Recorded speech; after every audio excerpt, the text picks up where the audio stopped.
Prayer position. Presentation. বিসমিল্লাহির রহমানির রহিম। সম্মানিত উপস্থিতি এবং শ্রোতাবৃন্দ সকলকে আসসালামু আলাইকুম ওয়া রাহমাতুল্লাহি ওয়া বারাকাতুহু। এবং আরও জানাই হৃদয় নিংড়ানো ভালোবাসা, আন্তরিক মোবারকবাদ আজকের এই তাঁবুর পরিচালনায়। প্রতিদিনের ন্যায় আজও তাঁবুর পরিচালনা হবে, কিন্তু আজকের এই তাঁবুর পরিচালনার নাম আর শুধু তাঁবু নয়, আজকের এই তাঁবুর পরিচালনার নাম হবে বেদনাময়ী তাঁবু। আর বেদনাময়ী তাঁবুরের শুরুতেই থাকছে পবিত্র কোরআন থেকে তেলাওয়াত। এখন আমাদের সামনে পবিত্র কোরআন থেকে তেলাওয়াত করবেন আমাদের ভাই মোহাম্মদ আরিফুল ইসলাম।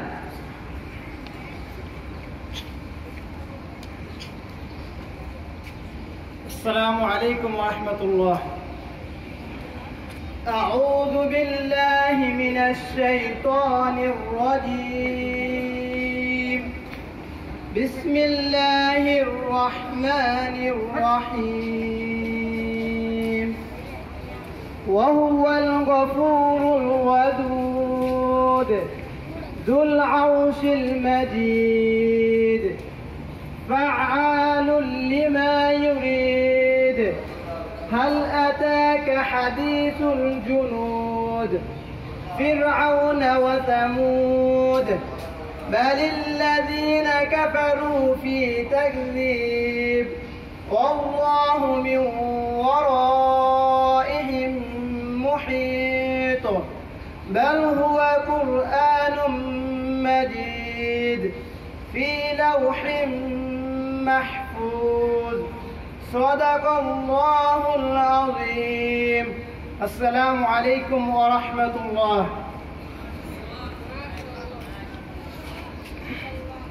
তাকে তার সুরলিত কণ্ঠে পবিত্র কোরআন থেকে তেলাওয়াত করার জন্য অসংখ্য ধন্যবাদ। এই পর্যায়ে রয়েছে হাদিস, আর এখন আমাদের সামনে রাসূলুল্লাহ সাল্লাল্লাহু আলাইহি ওয়াসাল্লামের অসংখ্য হাদিস থেকে একটি হাদিস পাঠ করবেন আমাদের ভাই মোহাম্মদ আজিজুল ইসলাম। السلام عليكم ورحمة الله وبركاته.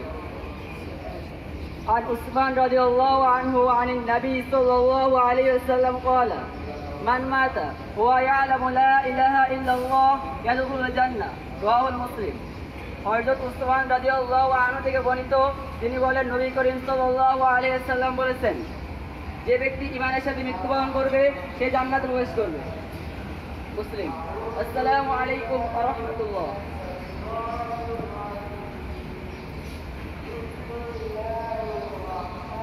এই পর্যায়ে রয়েছে শপথ বাক্য পাঠ। সকলে সোজা হও। এই পর্যায়ে জাতীয় সঙ্গীত, এখন আমাদের সামনে জাতীয় সঙ্গীত পরিবেশন করবেন আমাদের ভাই মোহাম্মদ আতিক।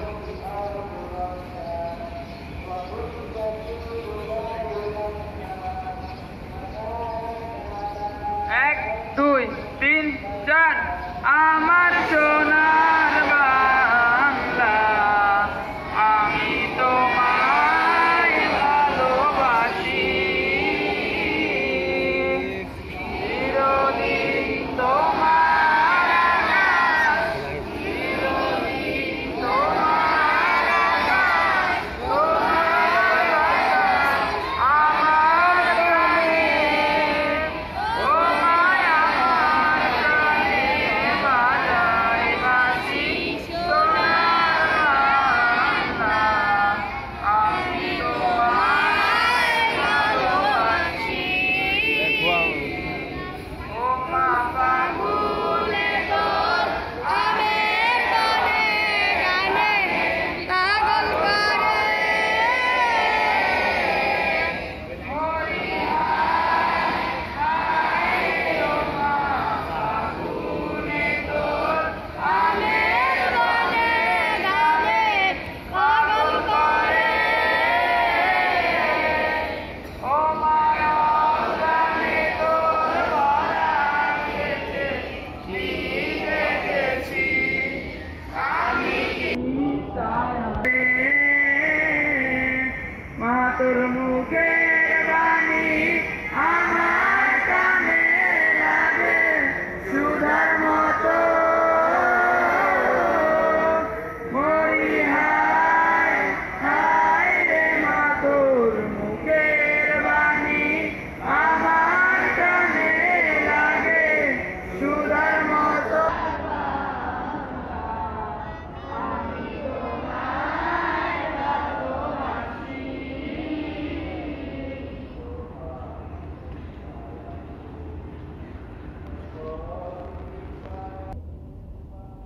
শপথ করছি যে মানুষের সেবায় সর্বদা নিজেকে নিয়োজিত রাখিব, দেশের প্রতি অনুগত থাকিব, দেশের একতা ও সংহতি বজায় রাখিবার জন্য সর্বদা সচেষ্ট থাকিব। আমি নিজে অন্যায় দুর্নীতি করিব না,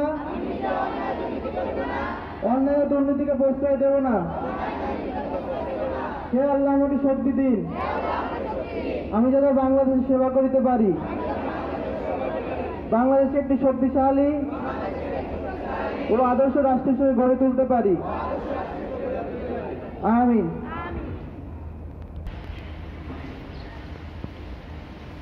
আজকের এই বেদনাময়ী তাবুরে বিশেষভাবে অনুরোধ করব আমাদের প্রাণপ্রিয় শিক্ষক আবু হানিফ স্যারকে তার মূল্যবান বক্তব্য রাখার জন্য।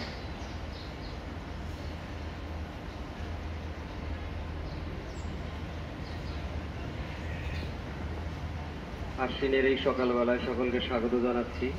আমি আবু হানিফ মুন্সি। আসলে যে কথা বলার জন্য এখানে আমি দাঁড়ানো, সেটা বলা হয় যে সব ভাষা ফিরে গেল দুঃখে।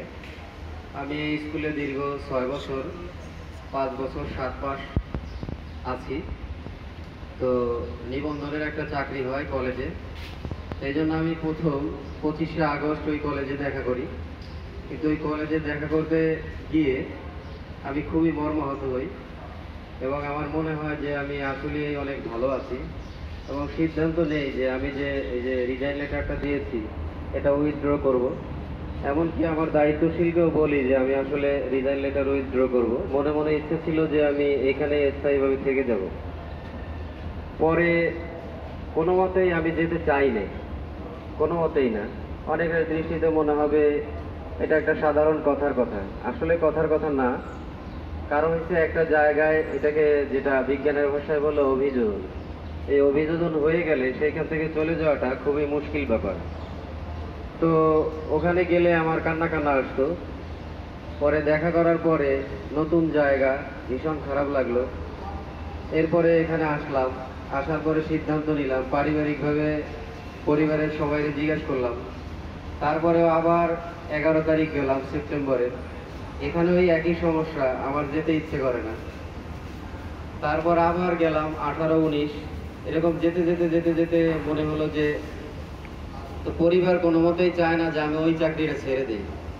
মা বাবা, ভাই বোন, আমার সহধর্মিনী সবাই চায় যে আমি ওই চাকরিটা করি, কিন্তু আমি চাচ্ছিলাম না ওই চাকরিটা করতে। তো এখানে সংস্থা যদি শিক্ষকদের সুযোগ সুবিধা বৃদ্ধি করতেন তাইলে হয়তো আমি ওই দিকে খেয়াল করে থেকে যেতাম। যাই হোক, সেটা বিষয় না। বিষয় হলো একজন মানুষ সবসময় এক জায়গায় থাকবে না, এইটাই প্রকৃতির নিয়ম। কিন্তু এই স্কুলে আমার 1, 2, 3, মাঝে 4, তারপরে 5, এদের সাথে আমার কখনোই ক্লাস ছিল না, দেখা হয় নাই, চেনা হয় নাই, জানা হয় নাই।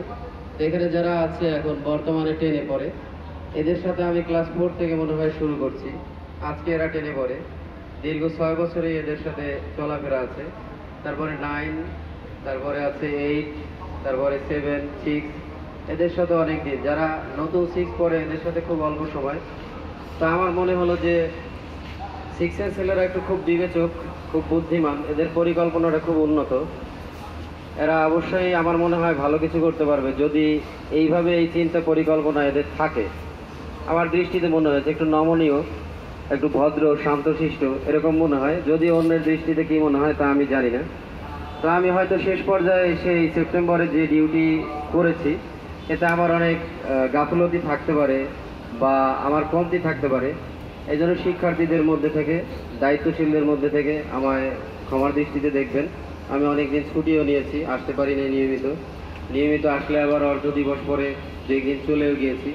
আর ছাত্রদের সাথে দীর্ঘদিন আমি চলেছি, আমার ভুল ত্রুটি থাকতে পারে। আমি সবসময় মৃত্যুর ভয় পাই, মৃত্যুর পরে হিসাব দিতে হবে, এই বিষয়টা আমি খুব ভয় পাই। এই জন্য দায়িত্বে আমি চেষ্টা করি আমার যথাসাধ্য চেষ্টা করা। তো এই জন্য শিক্ষার্থীরা যেন আমাকে ক্ষমা করে দেয়, আমাকে যেন মৃত্যুর পরে না আটকানো হয় যে স্যার আমার বাংলা ক্লাসে অমুক দিন ভালো করে পড়ায় নাই, এটা যেন আমাকে ক্ষমার দৃষ্টিতে দেখা হয় বা মাফ করে দেওয়া হয়। আর সব কথা শেষ কথা হলো আসলে ওই চাকরিটা নিয়ে আমি সন্তুষ্ট ছিলাম না, আমি যেতে চাইনি। আমি সবসময় ছাগলের রাখাল হতে চাইতাম। আমার যারা টিকছে এই কলেজে, তারা বলতো যে আপনার আর ছাগলের রাখাল হওয়া লাগবে না, কলেজটা ভালো। তো যাই হোক, এটা হলো মুরাদনগর কুমিল্লা। যারা কুমিল্লার আছে বা ওই মুরাদনগরের এদিকের যারা আছে, এদের সাথে দেখা হবে কিনা আমি জানি না। তো যদি কেউ চায় যে ওখানে যাব বা তাদের বাড়ি আশেপাশে হয়, তাদের সাথে দেখা হবে। আর যারা পরীক্ষার্থী আছে 10, এদের জন্য শুভকামনা। পর কথা হলো যে অনেকে মনে করে যে পড়াশোনা দিয়ে কিছু হবে না, ড্রাইভার হবো, এই সেই হবো। পড়াশোনা সব ক্ষেত্রেই কাজে লাগবে, ড্রাইভার হতেও পড়াশোনা লাগে। আমি ছাগলের রাখাল হবো, এতেও পড়াশোনা লাগে। সব ক্ষেত্রেই পড়াশোনার দরকার আছে। যারা এখানে ফ্রি পড়ে তাদের জন্য থাকবে যে তারা যেন এইখানে যতদূর পড়ায় ফ্রি, শেষ পর্যন্ত শেষ দেখে যায়, পড়াশোনা শেষ করে যায়। আর যারা বাচ্চা আছে তাদের সাথে আমার ক্লাস হয় নাই যদিও, কিন্তু তাদের সাথে আমার চাল চলনে যদি কোনো তারা ব্যথা পেয়ে থাকে তাহলে আমারে তারা মাফ করে দেবে। আর আমার যারা সহকর্মী বৃন্দ আছেন তাদের সাথে অনেক সময় আমি তুচ্ছতাচ্ছিল্য করে রাগ মেজাজে কথা বলে থাকতে পারি বা বলেছি, আমারে ক্ষমা করে দেবেন। আর আসলে আর ভবিষ্যতে দেখা হবে কিনা এটা খুবই রেয়ার ব্যাপার, সংকটের ব্যাপার। অনেক দূরের জায়গা, আমার বাড়িও দূরে, গোপালগঞ্জ। এখানে আমি এই শহরে দীর্ঘ 8 বছর ছিলাম। তো অনেক স্কুলে, আমি আরও 2টা স্কুলে চাকরি করছি, 10 মাস, 1 বছর, 4 মাস, কিন্তু এইখানে 6 বছর। এটা একটা দীর্ঘ সময়। যদিও আমার থেকে সিনিয়র অনেকেই আছেন, তারপরেও আমার কাছে এটা অনেক সময় মনে হয়, যেহেতু আমি অন্য 2 স্কুলে টিকতে পারিনি বেশি দিন, হয়তো অভিযোজন হয় না, এখানে অভিযোজন হয়েছে। তো আমি এই স্কুলের শিক্ষার্থীদের ভালোবাসা অগণিত পেয়েছি, আনলিমিটেড। আমি ওইখানে কলেজে গিয়ে একটা ক্লাস নিয়েছিলাম, তো বলছিলাম যে এই কলেজের শিক্ষার্থীরা আমার ভালো না বসলে আমার এতে কিচ্ছু যায় আসে না, কারণ আমি যেখানে চাকরি করি বর্তমানে, এখানের শিক্ষার্থীরা আমার অনেক ভালোবাসে, আমি তাদের কাছে ঋণী। তো আজকে এই পর্যন্ত। সবাই ওই শেষ কথাটা হলো যে আমাকে সবাই যেন মাফ করে দেয়। আর আমার থেকে, মানে আমার কাছে কারোই অন্যায় হয় নাই, আমার দৃষ্টিতে আমি দেখি না যে কেউ অন্যায় করছে। কারণ এই বয়সী ছেলেরা স্বাভাবিক এতটুকুই হয়, চালচলনে একটু সমস্যা থাকে, ওটা আমার কাছে কোনো কিছুই মনে হয় না। তো সবাই আমার জন্য দোয়া করবে। আসসালামু আলাইকুম রহমতুল্লাহ। রহমান রহিম। সম্মানিত উপস্থিতি, সকলকে আসসালামু আলাইকুম রহমতুল্লাহ বারাকাতুহু। আজ বিষণ্ণ চিত্তে সকলের সামনে হাজির হয়েছি। প্রকৃতিতে শীত আসি আসি করছে, কিন্তু আমাদের মনে বিদায় বেদনা বইছে। আজকের দিন বিদায়ের দিন, আজকের বেলা বিদায়ের বেলা। মনে কত শত ব্যথা, বিদায় দিতে না চেয়েও বিদায় দিতে হবে আমাদের প্রাণপ্রিয় শিক্ষক আবু হানিফ স্যারকে। শিক্ষক ছাত্রের সম্পর্ক কেমন হওয়া উচিত এটা আপনাকে না দেখলে জানতেই পারতাম না। শিক্ষক ও ছাত্রের মাঝে এত মধুর সম্পর্ক হতে পারে এটা আপনাকে না দেখলে বুঝতেই পারতাম না। আমরা সকলেই যাওয়ার জন্যই এসেছি, থাকার জন্য নয়। মরে গিয়েও বেঁচে যায় সুকর্ম যদি হয়। 2019 সাল থেকে আপনার সাথে পথযাত্রা আজ পর্যন্ত আপনার শিক্ষা আমাদের চোখে কখনোই ভুল ছিল না, আপনার কর্ম কখনোই অসৎ ছিল না। তবে আপনার এই সৎকর্মের ফল দিতে পারিনি এই স্থান, দিতে পারিনি আমরা। স্যার, আমরা যদি কখনো কোনোভাবে আপনার মনে কষ্ট দিয়ে থাকি বা কোনো ভুল করে থাকি, তার জন্য আমরা আন্তরিকভাবে ক্ষমা প্রার্থী। আপনি আমাদের জন্য যা করেছেন, আপনি আমাদের যা শিক্ষা দিয়েছেন, তা আমরা কখনোই ভুলব না। আপনার শেখানো সব কিছু আমাদের জীবনে পথ প্রদর্শক হয়ে থাকবে। বিদায় তো সকলকেই নিতে হবে, আজ এখান থেকে তো কাল দুনিয়া থেকে। সর্বশেষ স্যার, আপনার জন্য এতটুকুই বলবো, আপনাকে ধরে রাখতে না পেরে আমাদের যতই হোক কষ্ট, আপনি শুধু আমাদের অনুভূতি দিয়ে যথেষ্ট। এবং আমাদের পক্ষ থেকে আপনার জীবনযাত্রার জন্য রইল শুভকামনা, শুভেচ্ছা, দোয়া ও আন্তরিক মোবারকবাদ। ভালো থাকবেন এবং আমাদের জন্য দোয়া করবেন। আল্লাহ হাফেজ। আসসালামু আলাইকুম রহমতুল্লাহ বারাকাতুহু। ধন্যবাদ আবানি স্যারকে, পাশাপাশি ক্লাস 10কে এত সুন্দর উপস্থাপনার জন্য। এবারে তোমাদের সামনে কিছু বলার জন্য বিশেষভাবে অনুরোধ জানাচ্ছি সাইফুল ইসলাম স্যারকে। আজকের এই অ্যাসেম্বলি অনুষ্ঠানে উপস্থিত সম্মানিত শিক্ষকবৃন্দ এবং স্নেহ ছাত্রবৃন্দ, আসসালামু আলাইকুম। আসলে আজকে আজকের এই দিনটি আসলে সকলের জন্যই বিশেষ দিন। যেহেতু আমাদের একজন শ্রদ্ধেয় স্যার চলে যাচ্ছেন, বিভিন্ন প্রয়োজনে অনেকে যেতে হয়, অনেকে যায়। তো স্যার চলে যাচ্ছেন, এটা সত্যি সকলের জন্য বেদনার বিষয়। তো আমাদের জন্য যে বিষয়টি শেখার প্রয়োজন যে আসলে স্যারেরা কেন চলে যায়, তার পিছনে কী কারণ আছে, সেই কারণগুলো যদি আসলে আমাদের কর্তৃপক্ষ যথাযথভাবে পদক্ষেপ না নেয় বা বিষয়টিকে ভালোভাবে গুরুত্ব না দেয়, তাহলে এই ধরনের ঘটনা ঘটতেই থাকবে। তারপরেও যদি আমরা যারা জড়ো যাচ্ছি, হয়তো তাদের জীবিকার প্রয়োজনে বা ভালো সুযোগের কারণে হয়তো যাচ্ছে, তো এই যাওয়াই শেষ যাওয়া নয়। হয়তো জীবনে চলার পথে কোনোদিন আমাদের কারো না কারোর সাথে স্যারের দেখা হতে পারে, যতই দূরে যাক। এই বিদায় লগ্নে আমি বলবো যে বাংলা শিক্ষক হিসেবে উনি অনেক প্রজ্ঞাবান স্যার ছিলেন। ক্লাসে উনি চমৎকার বুঝাতে পারতেন এবং গল্পের ন্যায় তিনি ক্লাসগুলো নিতে পারতেন, নিঃসন্দেহে সেটা প্রশংসনীয়।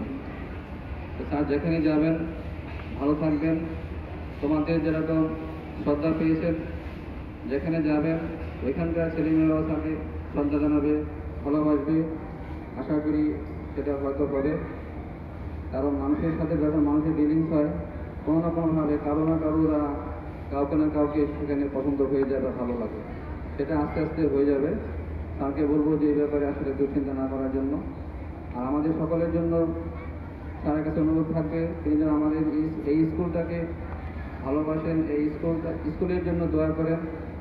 এই স্কুলের অনেক সম্ভাবনাও আছে, আবার অনেক সমস্যাও আছে। আমরা যাতে করে এই সমস্যাগুলো থেকে উত্তরণ করতে পারি, এই প্রতিষ্ঠানকে যেন সবাই গ্রহণ করে এবং যাতে করে আমরা উত্তরোত্তর উন্নতি করতে পারি, সেজন্য স্যারের কাছে দোয়া চাচ্ছি।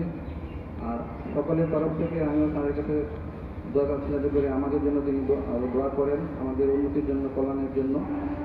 এবং এই চলার পথে স্যারদের পক্ষ থেকে আমি বলবো যে যদি আমরা কোনো কথায় কোনো কাজে স্যারকে কষ্ট দিয়ে থাকি বা ব্যথা দিয়ে থাকি, তিনি আমাদের ক্ষমা করে দেবেন, আমরাও স্যারকে ক্ষমা করে দেবেন।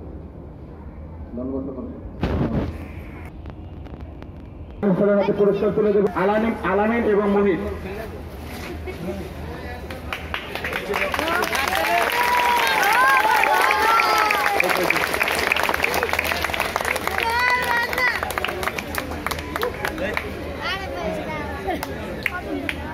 এরপর পুরস্কার তুলে দেবে আলামিন। এরপর পুরস্কার তুলে দেবে নবম শ্রেণীর শিক্ষার্থী আলামিন।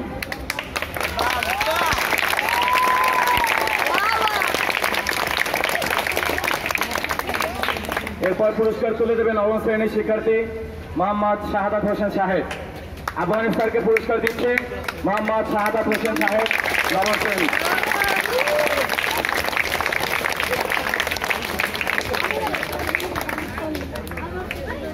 এরপর আবু হানিফ স্যারকে পুরস্কার তুলে দিচ্ছে আমাদের নবম শ্রেণীর ছাত্র মোহাম্মদ শামীম আহমেদ। স্যারের বিদায় উপলক্ষে আবু হানিফ স্যারকে পুরস্কার দিচ্ছে মোহাম্মদ শামীম। এরপর পুরস্কার দিবে ইয়াসিন, রিফাত এবং আমি।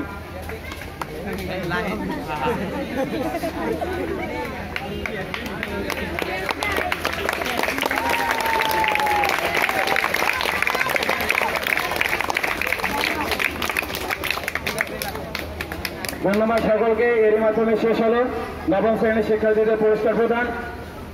নবম শ্রেণীর শিক্ষার্থীদের সকলকে অনুরোধ করবো, আমরা অ্যাসেম্বলি শেষে আমরা স্যারের সাথে গ্রুপ ছবি তুলবো আমাদের ক্যাম্পাসের এই আঙ্গিনায়। ধন্যবাদ। এখন দশম শ্রেণীর ছাত্ররা পুরস্কার দিন। এক মিনিট নেন স্যার, এদিকে